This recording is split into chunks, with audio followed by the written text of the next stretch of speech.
Okay, so we're wiggling our fingers. Now, on the count of 3, what we're going to do is I'm going to ask everybody to interdigitate their fingers. Now, interdigitate, you're like, what is that word? You can Google it or chat GPT, but it means your fingers are going to be intertwined together with your thumbs crisscrossed. But we're going to do that on 3, so go ahead and break your hands apart. So on the count of 3. So we're wiggling our fingers. Ready? So on the count of 3, 1, 2, 3, go. Now look down, and I want you to see which thumb is on top. It could be the left, it could be the right. There is no wrong way to do this unless your thumbs look like that. Mara, come on in. Come on in. So now that you've got that in your head right there, that was the goal, okay? I need you to break your hands apart. I need you to wiggle your fingers. Now, they talk about it. When we're about to speak in public, we're going to go to a group, we have to breathe, right? Because we get nervous. Many times we tense ourselves up like this. If you're doing that, no blood is flowing, doesn't go to your heart, doesn't go up to your brain, and you're in trouble. So, as you're getting ready for a big talk or presentation, you can wiggle your fingers. Maybe not in public, though, because then you're going to think something's wrong with you. But now we're going to do something a little bit more difficult. This time we interdigitate. We're going to put the opposite thumb on top. Uh-oh. I saw some people going. So maybe we need to wiggle faster. Maybe up high, down low. We got to wake you up. On the count of 3, let's do it. 1, 2, 3, go. Oh! That was good. Now, break your hands apart for a second. Let me ask some questions. How did that feel? Weird, right? Who says I did not like the second way? Who liked the first way? Let's make sure we feel good before we start the program. Let's wiggle our fingers and go back to the way that you like. Ready? 1, 2, and 3, go. You feel better? Yeah, okay, give yourselves a big round of applause. So as teachers, has anybody here ever done energizers, icebreakers, something to warm people up? Do we like those or not like them? Sometimes, right? And the reason sometimes we like them or don't like them is this. Many times we turn it into a lecture. And if you look up the word lecture, it means one-sided. It means to scold, to talk down to. Are we trying to communicate and connect with people and educate them? Or are we trying to lecture them? We also understand that learning is individualized. So if we're trying to help people learn and people learn different ways, we need to make sure we can communicate back and forth to understand what they learned from the activity. I could tell you, but then we're not going to grow. But if I ask you, what did you learn from that activity, we could have a conversation, build connection, and grow together. So with that activity, I called it My Way. I said there was a goal. What was the goal of the activity? Anybody? Not to relax. That's an outcome. To have fun. That's an outcome also. What was the goal? I stated the goal. I like it over here. We said to interdigitate our hands with your thumbs crisscrossed on top. Everybody did it, correct? Yeah. Some people had their left thumb on top. Some people had their right thumb on top. I didn't say which one had to be up there. So for many of us as educators, do you ever walk into a room where we want to do things our way? And we enjoy it. We're comfortable, aren't we? But do we work with people? And even though we want to do things our way, teach it our way, do we have an opportunity where they do it completely different than what we expected or wanted? Like the other way. It feels weird, doesn't it? And we don't want anybody to feel weird. Because the idea is, many of us want to come in and do it our way. But we have to learn to do things different ways. And we come to conferences like this, the speakers and presenters are not saying that you're doing anything wrong. They're just teaching you another way to do something. We're adding tools to your tool belt. And part of that tool belt, I get to learn too when I'm up front. So the question becomes right now is, with that activity to help us grow here in the room together, what did you personally learn from doing that activity? Anybody? That if you switch the way that you do things, you feel uncomfortable sometimes. Yeah, if we switch things up, we feel uncomfortable sometimes. Nothing wrong with that answer. That's what she learned, correct? Have we ever been in education or classrooms they try to tell us what we were supposed to learn? Well, no, that's what she learned. And now that I understood what she learned, I'm like, hey, everybody, I could change my wording up. I can say, hey, you know what, everybody? We're going to do something a little bit different that could make you feel uncomfortable. Would you like to hear that before I start? Ooh, that builds some connection. Anybody else, what did you learn? How to be flexible and change your mindset. How to be flexible. So we could step up and say, hey, everybody, I'm going to need you to be flexible today because we're learning something different. There's nothing wrong with what you're doing, but can you please be a little flexible as I add something to you? You can keep doing it your way, but I'm going to give you just a few other ways to do this. Sorry? How difficult it is. How difficult it is. It could be difficult. Some of us had our thumbs together. It's tough. So you might say, hey, everybody, if this is a little difficult for you, we could do it again. We could practice. Yes? Yes, wiggling my fingers helps me loosen up. Wiggling my fingers help me loosen up. So she learned something completely, it's completely like, wait, that's not part of the program. But that was something that's beneficial to you, right? Because I need to learn how to loosen myself up and get the blood going. As we teach, whether it be teaching in a class, one-on-one, small groups, large groups, we're always going to be speaking in public. But the whole case about public is, since I've been always coaching and teaching people about public speaking or the art or the business of speaking, I try to explain to everybody there are different ways to do it. Think about it. Many of us here, we're going to be teaching people English, but I understand, especially when it comes to Spanish, depending on what part of the world you come from, the Spanish is different, isn't it? And we have to learn to adjust. I was talking to some people at lunch, and I said, my wife, she goes, well, how do you say Audi? Because it's spelled A-U-D-Y. I was like, well, you can pronounce it like the car, but she's from Puerto Rico, so the D is pronounced like a TH, so it's Audi. The Y is pronounced like a J. So with my wife, with her being of Mexican descent in New Mexico, it's like she's just trying to understand because her father's Spanish is different than when we come to Puerto Rico. Even the food is different because everything out west where she is baked. Everything here is fried. Her empanadas are desserts. Here they're savory. So when we talk about public speaking, we have to understand there are different styles of public speaking.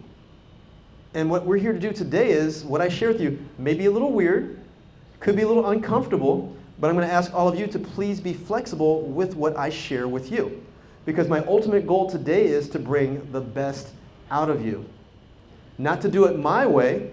You can do it your way. But I'm going to add a little tools to your tool belt to make sure that you can do it in a way that you truly enjoy and the people that you work with enjoy. Also, I love the feedback and interactions. I don't know everything. During the program here, you could throw out some ideas to me. If there's something that's worked for you during your educational piece as far as what you've seen someone else do or what you do personally, please share that. Let us all learn and grow together. So you ready to have some fun? All right, so let's go ahead and have some fun. So we have to start talking about public speaking. We understand that public speaking is a form of what? Communication. So when it comes to communication, we have to understand how this process works. We have a sender and a receiver. So obviously there is a sender who sends the message along, the receiver receives it, and then they give feedback, which means they're sending a message back. And we have to do it in an understandable way. Now the first public speech that I ever gave happened in high school. It was my first public presentation. And I told people my first public presentation was asking out my prom date. Now, she knew me, I knew her. Her friend said, Frank, she wants you to ask her out. But I was still nervous, even though she wanted to say yes to me. I used to drive her home every day. Now, being a man, I waited to the last second possible to ask her. Because they go, hey, tomorrow's the last day you can buy tickets. And I hadn't asked her yet. Her friends were talking to me every day. It's like, have you asked her yet? She's waiting, she's waiting, she's waiting. So I'm driving her home one day, and I'm in the car. And I'm trying to think, how do I speak? Do I speak like my friends? Because my friend was the captain of the football team. The other friend was the captain of the basketball team. You know, I was just the water boy. And I'm like, what do I say to her? So as we're driving, she goes, Frank, you're kind of quiet today. Because I'm trying to get my ideas together. And she's like, are you going to say anything? I'm just like, I'm thinking. Then we pull into her driveway.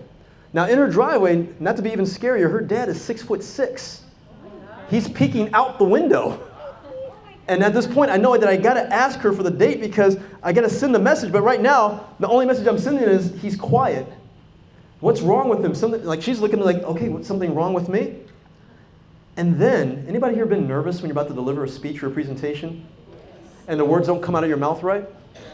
As she's getting out of the car, Jennifer, she gets out of the car. She's like, okay, I guess I'll see you tomorrow. And at this point, I looked at her and go, okay, nice to meet you. Okay, right. And she looked at me. So she gave me a message back. And the feedback was, I have no clue what you're saying because I delivered the message improperly. So now I slowed down because for many of us, we don't slow down. We don't take a deep breath. Anybody here try to speak like somebody else? Because you watch a speaker, presenter, or teacher, and you want to be like them? I was trying to be like my friends. I was trying to be, I'll let you know when I grew up, all rico suave. So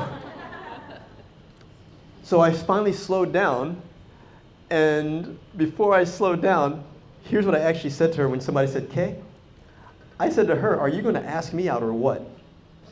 That was my prom proposal. Luckily, she didn't hear me.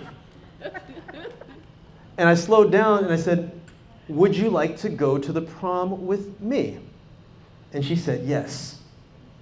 Now the thing was, I was trying to be so fancy to be somebody completely different that it didn't come out the proper way. When I slowed down to be the best version of me at the time, she said yes. And the funny part was, years later, I was on a radio show and I was talking about it. She listened to it, and she kind of sent a message in on the comment section like, that's exactly what happened. So the ultimate piece of this story, everybody, is when we are speaking in public, we have to think about how we're delivering that message. Are we delivering that message in an understandable way? So it's not just about talking, because the other part is understanding and listening. They always talk about it. God gave us 2 ears and 1 mouth. 2 ears to really listen and understand what's going on, and 1 mouth to speak. So when the feedback came back of, okay, what? I had to understand that and send back a new message. When we're speaking, we're thinking it's only one-sided. As I speak, I try to look each of you in the eye at least one time, so I can actually have a relationship or conversation with you. I don't see this as one group of about 60 people. And people are going like, well, how do you know it's 60? Yes, I can even count why I'm up here talking to people, because I'm looking at everybody. But I want to make sure I have a true connection with you, because I understand that if I miscommunicate, I'm pointing people away from me, pointing them away from learning, pointing them away from the learning. Some people are asking right now as I'm speaking, how do you know what's going on? Do you have this memorized? I don't have it memorized, but I know how to look out of the side of my eyes. In the back, the projector will blink when I change the slides. Also, they have the slides onto the right or the left, and I know what's behind me. The slides are makeup. I know what I'm going to speak on, and if you notice, there's not much wording on the slides. But it's there to provide you with a visual to make sure this is a better learning experience. You're also smart people. You're reading what's up there on the slide, so I don't have to turn my back to you and start reading the words. How many people have seen people do that one? Does that drive you crazy? Yeah. What drove me crazy? What drove you crazy? The word receiver is misspelled. Oh, thank you. I've got my grammarian, so I have to go back and fix that one. So did you hear that one right there? We also, if you do that one too, we are not perfect. We have to stop trying to be perfect and understand that we do make mistakes. So seeing that receiver is spelled wrong on there, it's EI. Yep. I actually used to have slides where I do it on purpose to make people come to me, but that one was actually a true mistake. And it's actually been there for 6 years, so it's even funnier. But admitting that we're not perfect, everybody laughed. So that connect you with me more? That imperfection. So I could say at any point, hey, has anybody here been disoriented when someone speaks to them? I don't have to read everything on the screen, so I know what's there. So as we communicate, we start thinking, what are we doing to point people in the direction that we want them to go in versus pointing them away? And one of the biggest ways to point people away is to be perfect. No human has ever been perfect, but we can always give our best. And even if we do make a mistake, we need to admit to the mistake, because our imperfections draw people more than our perfection. Now, when we're speaking in public, we have to understand this one, because you're seeing it right now. Most of it is going to be non-verbal. As humans, especially now because we send text messages out all the time or emails, can we read the emotion in a text message or an email? No. I mean, the condo association I lived in one time, the guy sent us an email, and the email was in all caps. So anybody, explain to us here, when an email is in all caps, what does that mean? He's yelling at you. I had to go talk to him and go, hey, what's going on? You're talking about we can't park on the streets, that, you know, you're part of like the whole landscaping deal. I was like, what did we do wrong? Did someone drive up on the grass? What's going on? He goes, no, Frank. I'm like, what? I was like, well, you put it in all caps. It's important. He goes, no, I'm legally blind. I type everything in caps so I can see it. And I explained to him what all caps meant. He goes, oh, and he sent back an apology email to everybody out there. But that's something there where it was more nonverbal. So as we're speaking, we can tell people, I want you to be excited. You're watching that piece from me. As I say I'm excited, my pitch goes up, I get excited, and I move closer to you. If I go, hey, I'm excited, What's your thoughts? Boring? Really? I don't want to be here? As we're speaking, I told people we never want to step back from people unless it's something that we want to do. Where it's going, hey, I had to back up. But as we're speaking, especially if you're somebody who likes to move, then we can always move towards people. Because if I move towards you, it means it's important and I care about you, right? And then I'm going to just turn my back to you. But I can say, yeah, see that smile? And I can come back over here to our amazing MC. So let's go ahead and give her a big round of applause for all the amazing work that she's been doing today. Our mistress of ceremonies. So what we have to do is, as we're speaking, we have to recognize sometimes we focus so much on the words, we forget about how we're going to actually deliver it. This is our ultimate prop. We don't need slides. We don't need music. We need to use our body the proper way. I often tell people, hey, it's good to take an improv class or acting class because it tells you exactly how to use your body. And if you don't believe this, years ago, there's a T-Mobile commercial.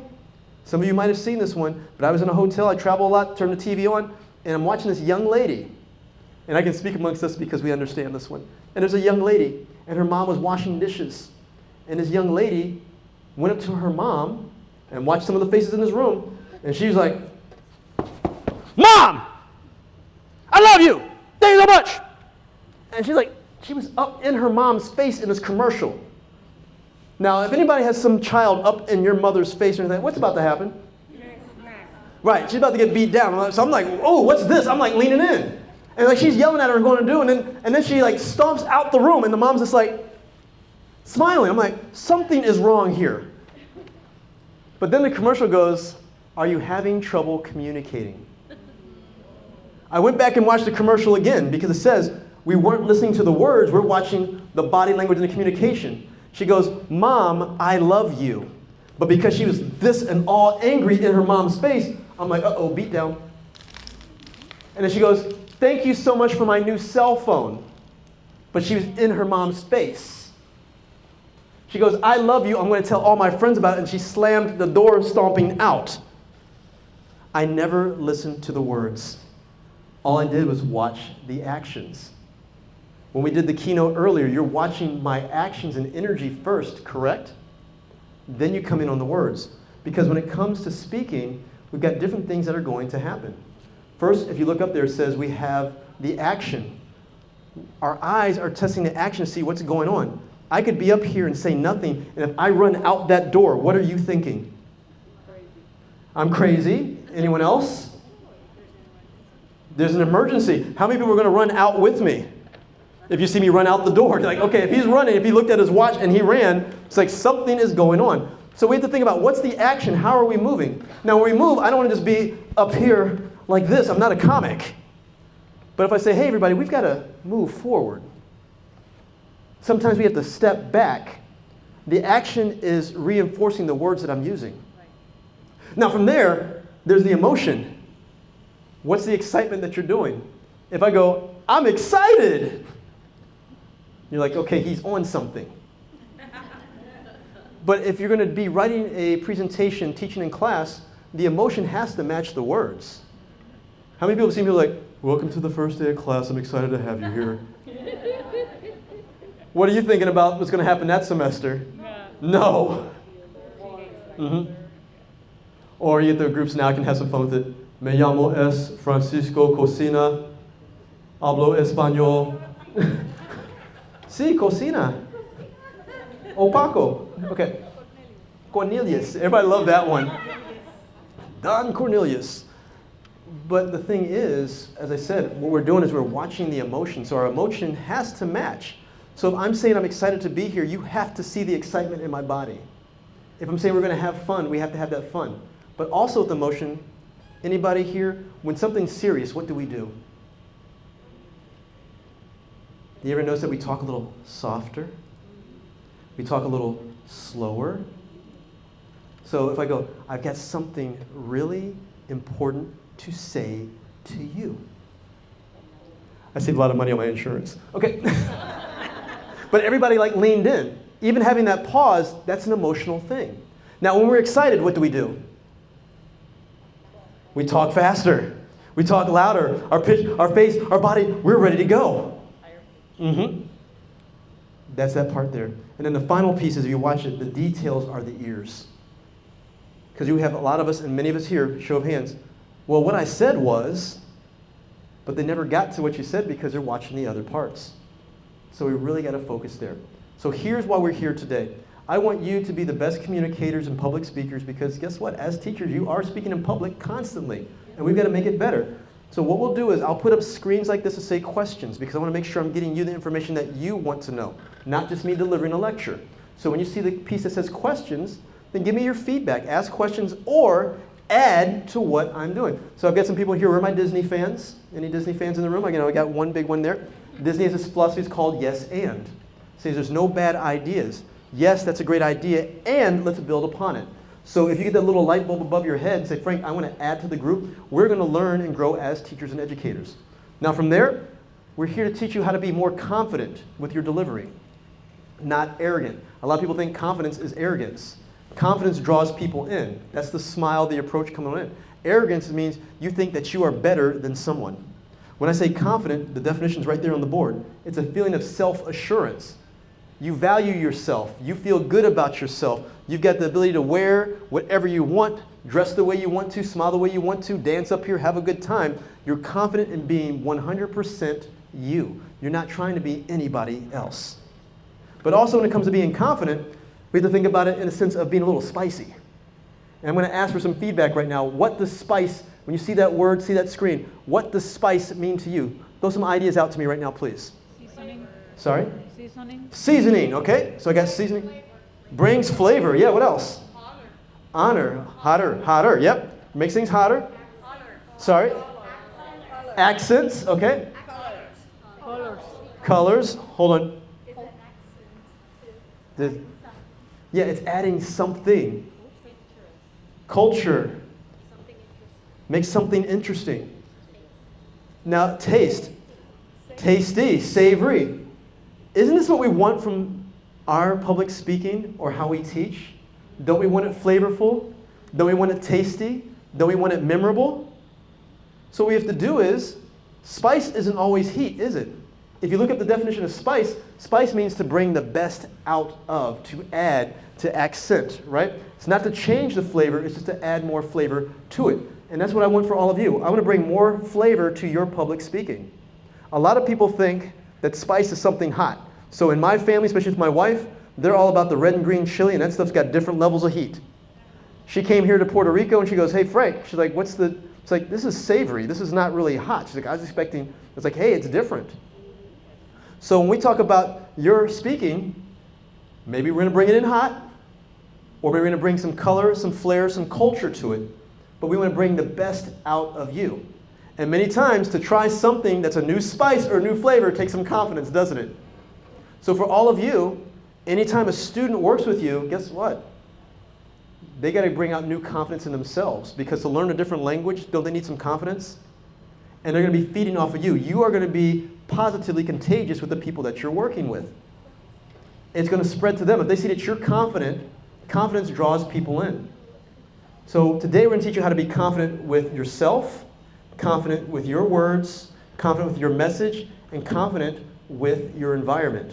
Anybody I work with when it comes to public speaking, we never work on writing the speech, because all of us know how to go do the research and find the information.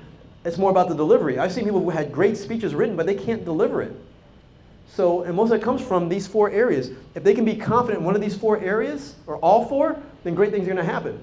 So you can take some pictures, you can see the slides, I'll give you my email, I can send the notes over to you, but we're going to learn how to do it. So you ready to spice things up? All right, see some heads nodding down? So here we go, let's have some fun. So number 1 is you got to be confident in yourself. Too many people that I work with are not confident in themselves. Has anybody here tried to be somebody else? You watch how other people, anybody, let's see this one. On your first day of teaching, you started to watch all the other teachers and instructors. Anybody ever try to dress or be like them? Some people, right, but think about your mannerisms, how they teach the class, you try to be them. It's hard enough being ourselves. So what are we doing to be confident in ourselves? So the first thing is we have to do an evaluation. Are you great at speaking in public? Are you okay? Or do you need a lot of work? Now I'm not going to ask anybody, it's not confessional today, but I need you to start thinking about, where am I? Because if you are great at it, then guess what? you're going to set the example. Anybody gone to a restaurant and you had food that was really great? Then you tell all your friends and family you go back to it and it's not as great? That's an expectation. So for you, what are you doing to stay great? Don't just, say, hey, you know what, I'm great. Don't just pack it in. For me as a speaker, all I have to do is I can just show up, but I make sure I study every organization, every group, show up on time, because I want to make sure there's a certain expectation. People will see me. Right now, I'm on the back end of about 3 to 4 months in a row of always speaking. But then I'll have some time off in December and January, and if you saw me here, you're going to have that same expectation in February when I speak. So what am I doing to stay great? If I'm okay, how do I take myself up to great? I watch other speakers. I sit in the back of the room. So maybe you've got some friends, some coworkers where you think they're great. Go sit in their room and learn from them. See what they're doing. Ask questions. If you think that, hey, I got a lot of work to do, then guess what? I tell people we have strengths and opportunities.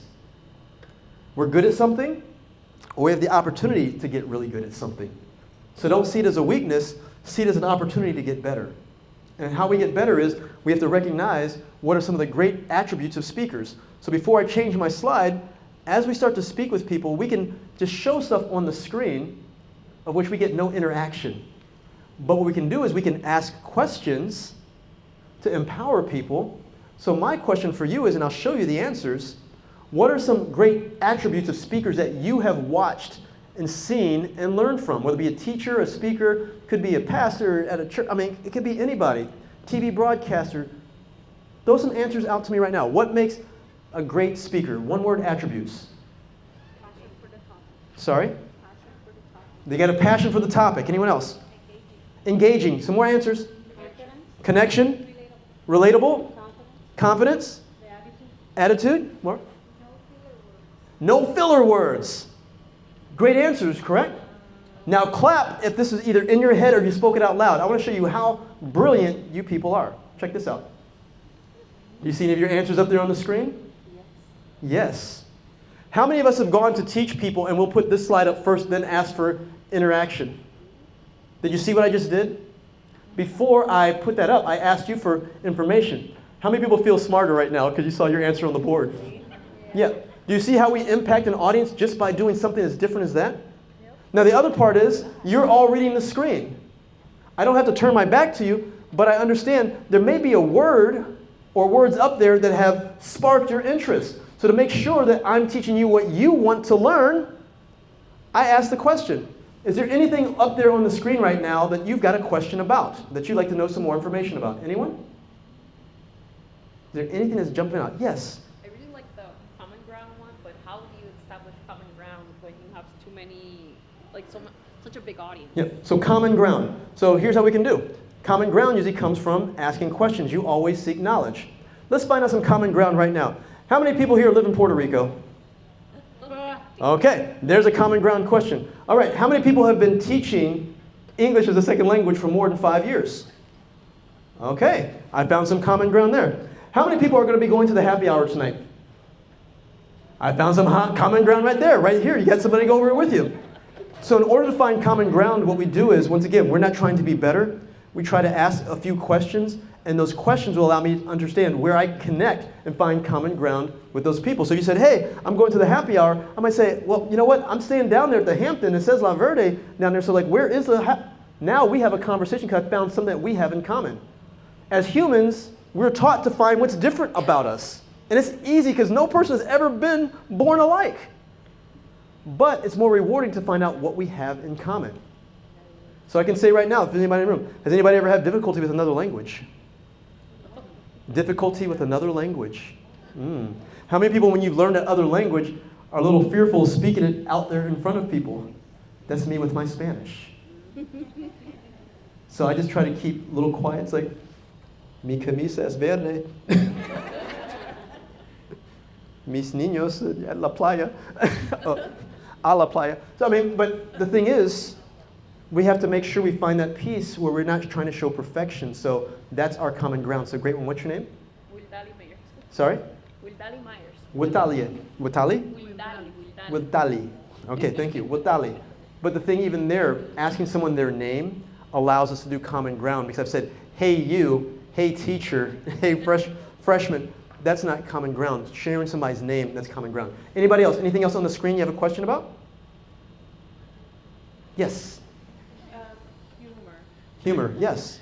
What if you're not a funny person or a humorous person? So when we say humor, it's not about trying to intentionally be funny. But I can ask you right now, your name is? Diveris. F.R.E.S.H. All right. So F.R.E.S.H, how long have you been teaching? For about 10 years. Okay, so you've been teaching for 10 years. You've probably seen some crazy things, correct? What's one of the craziest things you ever saw? I'm going to give you a microphone right now. Tell everybody here, what's the craziest thing you ever saw in your classroom? I guess a student once brought a pen. Oh, hold on for 1 second. So what we're going to do is, when you have a microphone, the microphone is like an ice cream cone. So number one is, down here's the receiver. If you ever hold down here, it's going to block it out. Hold it towards the middle.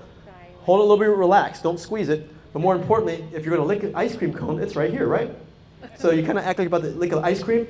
And what happens, that's the receiver right there, spelled the correct way. And when you speak right into the top, that's when people can hear you. So we're going to try this one more time. Right there at the top. Ice cream. So, okay, better. Yeah. So a student once brought a pet roach to the class.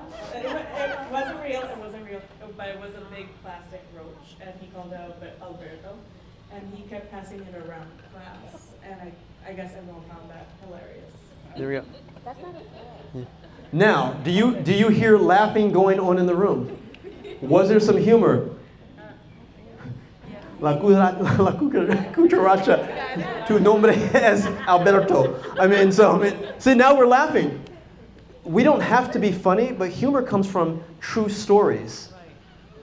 So, I could say right now, my last name is Kitchen. I went to my friend's wedding. And when I went to the wedding, I stayed at the hotel. And my mom understood I was back in the area that I like to go and do, is Philadelphia. And she knew I was going to go there and order a cheesesteak. So she called me up at the hotel, and this is back in the day before cell phones. She calls the front desk and says, "Can I have Kitchen?" They kept sending her to the kitchen to make an order. She happens about 3 times, so finally she got to me, she goes, "Hey Frank, I think I might have ordered room service for you," because I keep talking to the kitchen. Now you're laughing there, right? That wasn't a joke, that was a story. So when it comes to humor, humor is just showing the truth. And the best comedians, the things that we laugh at, are the truth or something that we have personally experienced. Has anybody here had an Alberto in their classroom? Just brought something to their classroom that they shouldn't have brought into the classroom? Yep, there's some hands going up. That's where humor comes from. So thank you so much for asking that. So that's how we start to be comfortable with ourselves, is find 2 or 3 of the things on the list behind me and add those to your speaking. Bring out the best of you. You don't have to have all of these, but what's the best at what you do? Some people have humor, some people have the knowledge, some people have the pace. Find out what works best for you, okay? But also when it comes to being comfortable with ourselves, we have to understand that there are some barriers. And here are some of the barriers right now, because we want to erase that uncomfortable part. Because many of us, let's see, I'll just go ahead and read these. If you ever want to read the screen, like, hey, I'm going to read these. And now I'm getting permission to kind of turn. I'm going to move out your way so you can see the screen. So you see what happens now? I'm not turning, but in my head is, I forgot all the words on this slide. So if I go, hey, everybody, I'm going to read a few right now, it allows me to step to the side, look very professional, looks like I know exactly what's going on. I'm checking right now to see what the words are and make sure that they all are spelled correctly. That's a use of humor. But has anybody here felt like you didn't have enough subject knowledge? Okay. Has anybody been uncomfortable with their clothing? I see all the heads going down right now. How about your emotions for the day? Something happened in your personal life, professional life. We all battle these different things. But the thing is, many times when I work with people, I ask them what makes them uncomfortable first. Because if we can remove these, then we have a chance to be our best. Right? So if we have subject matter knowledge, can we go talk to somebody who's got more experience and say, hey, can you share some ideas with me? Does anybody here have their favorite clothes or outfit? Anybody have that? I tell people, whatever makes you feel like a superhero, wear that every day. Make sure it's clean, or buy multiple copies of the outfit. For some of you, you like glasses, don't like glasses. If you like your glasses, wear your glasses. If you like your hair the way it is, gentlemen, then wear your hair the way it is. But you have to find out what's going to make you feel your best. Because when we start pulling out our clothes, feel that we don't have the proper subject knowledge, we get a little uncomfortable. Oh my God, there's new people. Everything on this list, a question can be asked to alleviate. So if you look right there, emotions. I'm having a tough day today, but you're so awesome at this. Would you mind filling me in? I'll give you my slides. Not with this presentation, but she's like, yes. But I mean, if we're having an emotional day, tell the people around you. See if somebody can come help you out. They can partner up. Energy. You got to watch what you eat, right? I always tell people, like, before I go and speak, everybody's like, man, you're not eating much. An hour before I speak, I don't eat heavy food because that food goes down and start feeling like Thanksgiving. Like one of my first professional speeches, there was a Popeye's chicken in front of the hotel. My buddy got 3 combo meals, I got 2. It took halfway through the presentation for the food to settle. And it affected my energy. So I watch now what I eat before I go and speak. And then there for our clothing, we pick out what we like. I have my wife and daughter pick out what I wear, of which I got lucky by wearing the actual conference colors, so they did a really good job. I asked the questions about the people who are there, and I asked what are the expectations? What do they want from this presentation? And it allows me to get the answers to the test and feel more comfortable. So with that being said, here's a few more things, how to be confident. Once again, you can read the screen. Look at everything right here. So look, I'm going like this. And now I go ahead and throw a question back out to you. Is there anything on that screen right now that you have got a question about? What brings some interest to you? Ways to be confident when you're speaking. Anybody? Yes, your name please? Mirna? Okay, Mirna, what's jumping out for you? Notes, your eyes only. Sorry? Notes are your eyes only. Many of us, when we are speaking, we might write down notes. And I can talk to our MC right now. Can you turn to your first page for me? Many of you thought she did a great job, correct? She's been up there speaking like, man, how does she do that? Turn to your next page, please. I saw a page where we had like a lot of notes. Oh. So when I was up on stage, what you couldn't see is, look at all her notes on the paper. Could you tell that she was reading from her notes? Or things had gotten changed? She has to be flexible and adjust to everything that's going on. No one else can see this.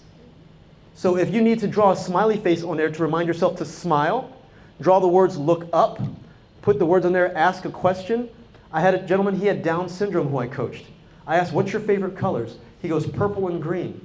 So what we did was when he read one line off the script, that was purple. He looked up.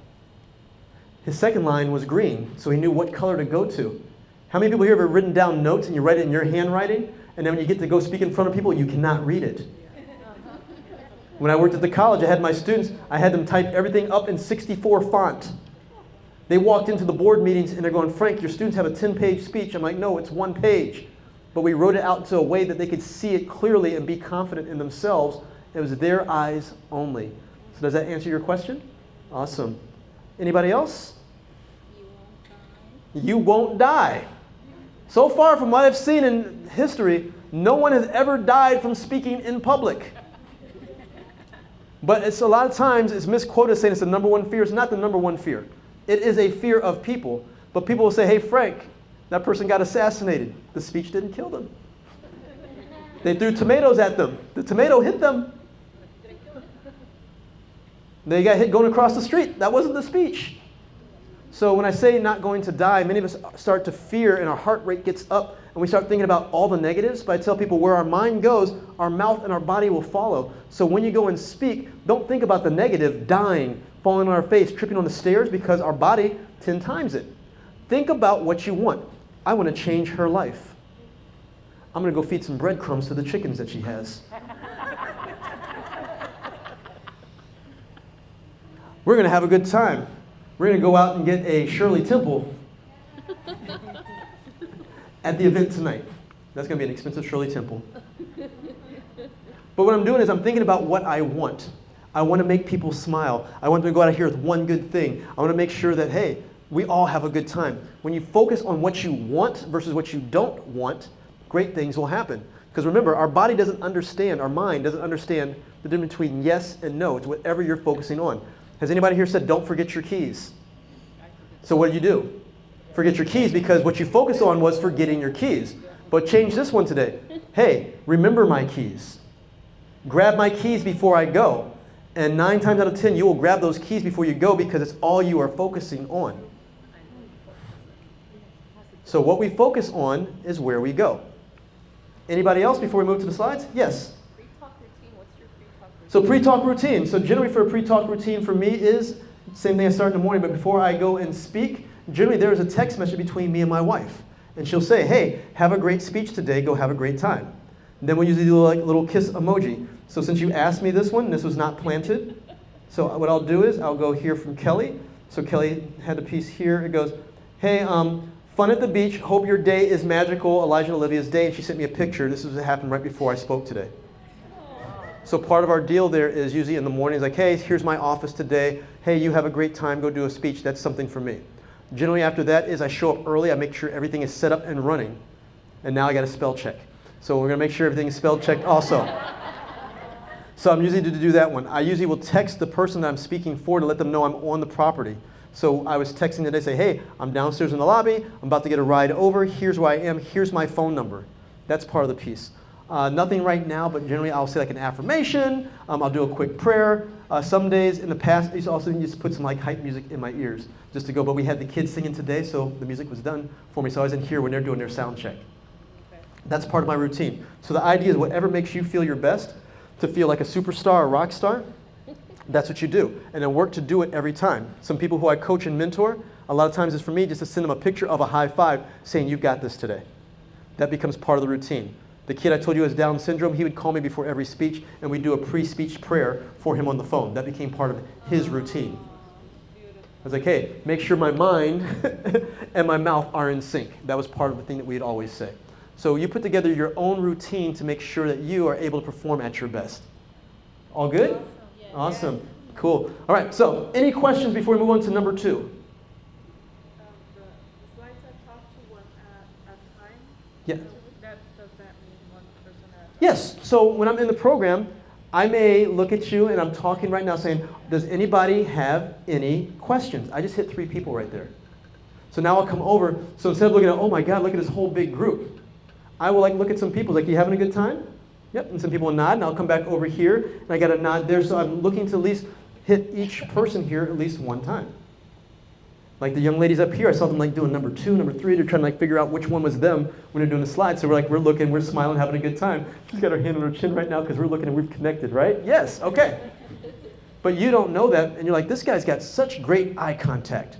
If you have to go somewhere and speak, I tell people sometimes bring 3 friends. Put 1 friend on the right, 1 friend in the middle, 1 friend on the left. And as you're talking, you just talk to your friends. And it looks like you're looking at everybody. So that's the going in, connecting one-on-one. Great question. Anybody else? All right, one more. Yeah, I just wanted to say that when you write your speech, the vocabulary that you use should be appropriate. Oh my goodness. High five here. This lady has been studying my program because number 2 is you got to be confident in your words.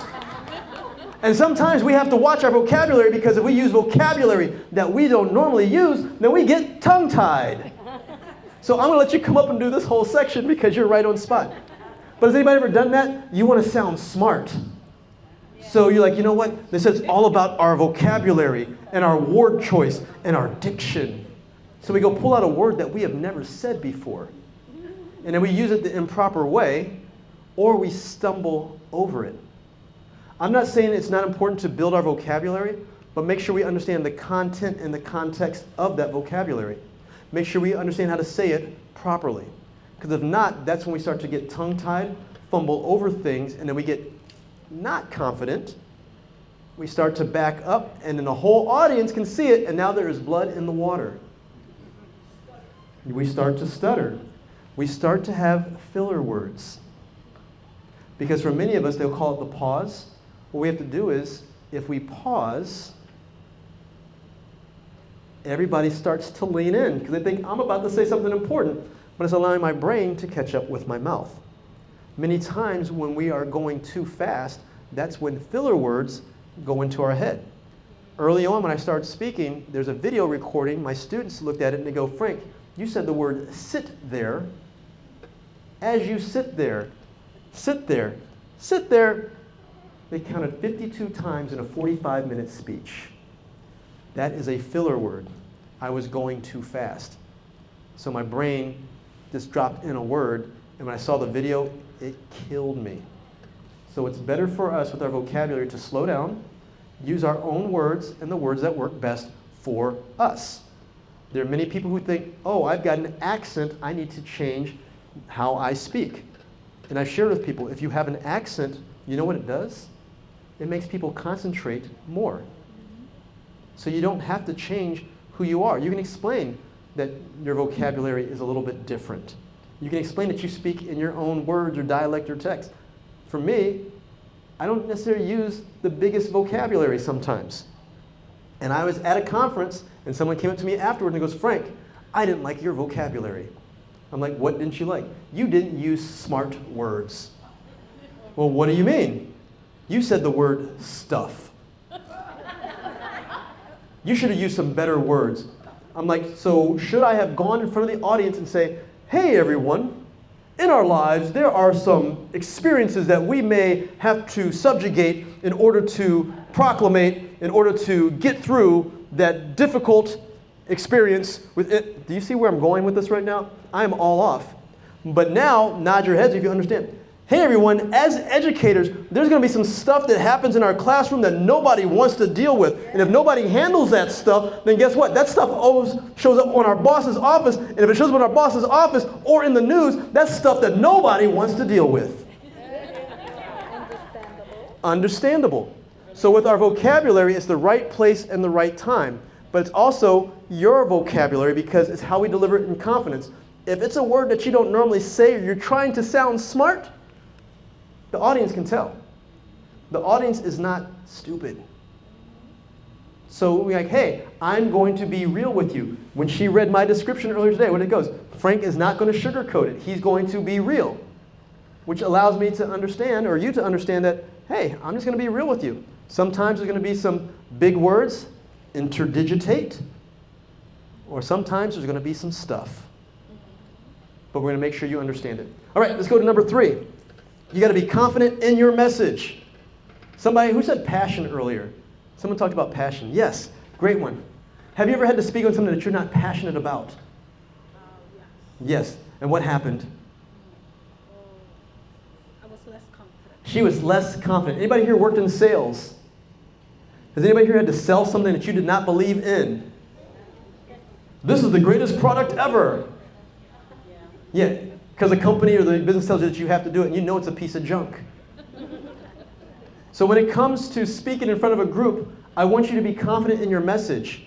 If you don't have a passion for it, experience with it, or knowledge of it, then you probably shouldn't be speaking on it. Because the audience is going to know if you're faking it. I was an orientation director at a college, and I had students who would just make stuff up, trying to be humorous. And next thing you know, I had some people come in like, Frank, you guys grow drugs here at the school? Because the student goes, hey, we've got a greenhouse up on top of the roof for our biology program, and that's where we grow legal narcotics to make sure that tuition prices are down. Now, he was trying to be real and be funny, but at the same point, people thought that we were growing drugs at the school to make sure that their tuition was kept low. But he delivered with such confidence in the message, people believed it. So the idea is, if it's something that you don't have knowledge, passion of, then guess what? You can bring somebody in with you. You can make it into a group presentation. Today, everybody, we're going to be teaching you how to learn English as your second language. Now, my Spanish isn't as well or as good, or I got to watch my vocabulary. It's así. So I brought somebody else in here to help me out to better understand. They're going to translate for me. Now what I'm doing is I'm focused more on the audience and the receiver versus just me. I'm not trying to be perfect. So with that one, this is when it always gets a lot of questions. So when we talk about delivering your message, something that you believe in, does anyone have a question about that? All right, then are we ready for number 4? Okay, we're off to number 4, and number 4 is, you gotta think about that message that you're sharing, okay? When we're thinking about that message that we're sharing, this is not number 4, it's still number 3. My slide got out of whack there. Once again, admitting that I did something wrong. It's okay. That shows you that I'm real, I'm not reading from a script, because no one ever wants to see you read from a script. But what we have to think is, when we are speaking with our group, what are we delivering that day? Are we teaching? Are we informing? Are we educating? Hopefully it's not gossip. Because you saw that one on the screen. I saw everybody stare at gossip as soon as you saw it. But now you are. You can't get it out of your mind, can you? Right? She's like, okay, there it is, right there in the middle. Or even this stuff. What are you speaking on or who you're speaking to. And what we have to do is we have to ask questions. Before we ever step, you ask what my routine is. Before I ever step on stage, I actually have a pre-interview with the client or the group that I'm working for to understand what is going on. So as I step back, let's check out the questions right now. It says, who is the audience? So who are you speaking with? We never want to speak to or at people. Who wants me to speak to you? Who wants me to speak at you? Can we have a conversation, everybody? Everybody wants to be spoken with. So make sure it's a conversation when we're speaking versus just one-sided.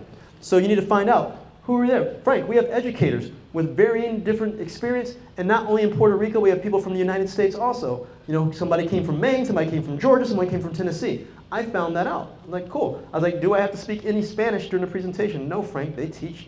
You know, they're English speakers, they're teaching English. Okay, I'm good there. They will understand what's going on. And Frank, remember, you're in Puerto Rico, so everybody here tends to be bilingual, so they're going to understand what you're going from. All right. And for some reason, they left the island, which is very warm, and went to New York or Chicago, which is very cold, so I'm not sure what's wrong with those people. Now, the next one. What's the purpose of your speech? What's the goal and objective? I usually will work my way backward. What's the thing we're trying to teach that day? What are their expectations? Frank, they want to be motivated because it is difficult being a teacher, especially in Puerto Rico. We've had budget cuts. We don't have enough staffing. We need to have the proper resources. Okay, let's make a connection that way. So now I'm asking the question, and the final one is, how are we going to be communicating? Am I in a room where I do have slides or I don't have slides? Do I get a flip chart? Do I need to act things out? We need to find out, how do I deliver that message? When we answer all these questions, doesn't it make it a little more comfortable to deliver? So we just have to ask the questions ahead of time. So at that point there, now it's time for some questions on that. Anybody? Okay, now are we ready for one more? Okay, one more. This is the fun part. This is the fun one. This is where a lot of people get tripped up. You gotta be confident in your environment. Has anybody ever walked into a new room to teach a class and you're just freaked out? You don't know what it's gonna be set up, what it's gonna look like, what's happening. But as I said, with everything there, we can ask questions, correct? So here's some of the things that I've noticed when I've worked with people who fear speaking. Most of it comes down to their environment because they don't know how to control it. Because everything else, they're like, okay, I know how to do that. So with the environment, here's some things that cause some environmental issues. And I said, you can always ask questions. Anybody ever have the power go out on them? Oh, yeah. So what do we do if the power goes out? Can't we prepare for that? Yeah. Guess what, everybody? Pull out your flashlights, pull out your phones, turn on the flashlights, and we're going to keep teaching the class. Or we can go outside. I've got options. Now, as we go from there, we can start talking about location. Where is it according to the parking lot? Has anybody got to an event where the parking was far away from where you actually had to go and you didn't plan the time right? So isn't it important to ask what the location is to see where we're going to go? What's the room size? If I know how big the room is and how many people are going to be there, I can say, hey, all those people up top right now, I'm not going to bite. Could you come a little bit closer? Because it's something, anybody had like 5 people but in a room designed for 100? Yeah, don't you wish you could change the room around? So if we understand that, could we like ask for another room or a different location? All these things here we can take care of. There's room temperature. They keep the rooms cold because they want people to stay awake. But if the room is going to be hot, you need to know where that temperature gauge is. After that one, if it's a foreign environment, go see the room first. Take a field trip. Or even ask pictures for the room. This organization sent me pictures of the room before I ever got here, so I knew exactly what to do. They told me what to expect and what's going to go on. And then the final one is, there's always going to be something that breaks down. Early on in my speaking career, I was out speaking and everybody started laughing like, ooh, I'm doing really good. And I'm talking and they're still laughing. I'm like, what is going on? The Weather Channel and QVC were on behind me. So me and my friend moved to the side. Like, hey, guess what, everybody? There's going to be a cold front coming through. And we had fun of people like, that was the best opening ever. How did you plan that out? We're like, we didn't plan it out. That just happened. But we understood that something's going to break down. Technology always breaks. You usually have to be willing to back it up and be ready for it. So here's some of the ways that we adjust it. Once again, you can see the questions right here, some of the pieces there. Is there anything on there that just really jumps out to you? We're like, oh wait, that's going to help me be more confident in my environment. Is there anything up there that draws your attention? They're reading through it right now. They're looking for the top answer. Yep. Yes? Learn the audience expectations. Learn the audience's expectations. I will ask ahead of time. Sometimes I'll say, hey, who's going to be in the audience? And they'll tell me, and I'll like, can I get their emails and ask them what they would like? Hey, what did you think about last year's conference? What did you like? What didn't you like? The QR code I gave everybody earlier, that provided me some understanding of expectations. So if I ever go talk to another TESOL group, I know what people are expecting there. But I will always ask, what are the expectations? I mean, even early on, didn't I ask you earlier what does spice mean? I asked, does anybody here want to get better at their speaking? Could you imagine starting our class off, hey everyone, why are you here? And they might say, I'm here to get a job. I'm here to get my degree, diploma. I mean, they're going to give you feedback, so now you know how to adjust your teaching to them. If they're saying they're all there to get a job, do I need to talk about how to get a college education? I should probably be making all my connection points based off of their job. Could you imagine if I came in here and said, hey everybody, today we're going to talk about how to live fresh, and we're going to tell you how to get better at your career. Hey everybody, teaching is a very difficult job, isn't it? Would you mind if I share with you a few things, my recipe on how to get better in education? I'm asking, right, I'm tailoring it towards the audience. I want to give you the message that you want. I call ahead. If I perform poorly on stage, it's because it's my fault. Because I will call ahead, and I talked to Hector. We've been talking since last November. And he's told me everything as far as what you expect, what you deserve, what you want. Then I talked to some friends who live here on the island, and they told me what you expect and what you want. So they've given me the answers to the test. So when I show up here, I should know how to deliver to you. So we have to do the research. So call it lesson planning. You all do that already, correct? And even using that word, lesson planning, which we know we never really get time as teachers to actually, because lesson planning happens on your time, not at the school, right? Because they're like, oh, you guys are done by 4 o'clock.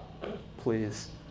It happens on the weekend while you're doing your laundry and trying to make food and kick your kids off of you. You're like, I got to get this done. So that's what it talks about is I call and ask. And I can even go jump on the ChatGPT and ask questions like, what are some of the challenges facing this group? What are their expectations? We do the research. Anyone else? Nope. All right. So we're going to wrap up here. So here's the big piece. There are some speaking tips that I offer to people. Number one is if you go to my YouTube channel, just YouTube/Frank Kitchen, find the playlist that says public speaking or speaking tips. You'll find information on the art and the business of speaking, because I know there's been several people here who said, hey, I've considered coaching, teaching, consulting. There'll be information there, but I also give tips on speaking. So I've got that there. Now, some people who are taking the picture, if you don't want to do the picture that way, then guess what? I'm going to keep it simple for you. How many people really like going to websites to look for stuff? Okay, how many people would like it if I just gave it to you? You can take a picture right now. See? Asking the question. So we just go ahead and do it this way. So there's my dry erase board. This is what's on that list. Now the list will have more descriptions for you, but these are some things that you can do to be more confident when it comes to your public speaking. Now I'm going to turn my shoulder a little bit, and I'm going to show you what's on there. We've talked about some of these before. Take a field trip. Before you get ready to speak, teach, go anywhere, go find the room. It doesn't mean you have to do it in person. You could probably find a picture virtually of it. From there, create your environment. This is your classroom, your place of education. So if you want tables and circles, make the room a mess. How do you want it set up? How do you best deliver? If you don't like straight rows, then try to change the room up. Then tell people to put the room back the way that you found it. Okay? So we don't have to do that piece there. From there, follow your routine. So we talked about the routine early. Eat smart, drink smart. How many people will drink cold water before class? How many people will exercise and put ice on your body before you exercise? When we drink cold water, it actually constricts our vocal cords. If we drink anything that's super hot, that damages it too. So you want to have room temperature. Or more importantly, if you drink soda, soda actually dries you out. So what we do, we talk about eat smart, drink smart. Before you have to do a lot of stuff, and because most of you work every day, I have to hydrate before I ever step on stage. Not the day of, the day before. So what are we doing to hydrate? What foods make you feel less energetic? What foods give you energy? Think about that one. Be a superhero. When I talk about a superhero, that's the clothing that you wear. Every superhero does something amazing. What do they wear? A superhero costume. So the thing is, pull out your costume, the thing that allows you to be your superhero self. And the thing that makes you feel the best about yourself. Smile. And people are like, why are you saying smile? If I came in like this,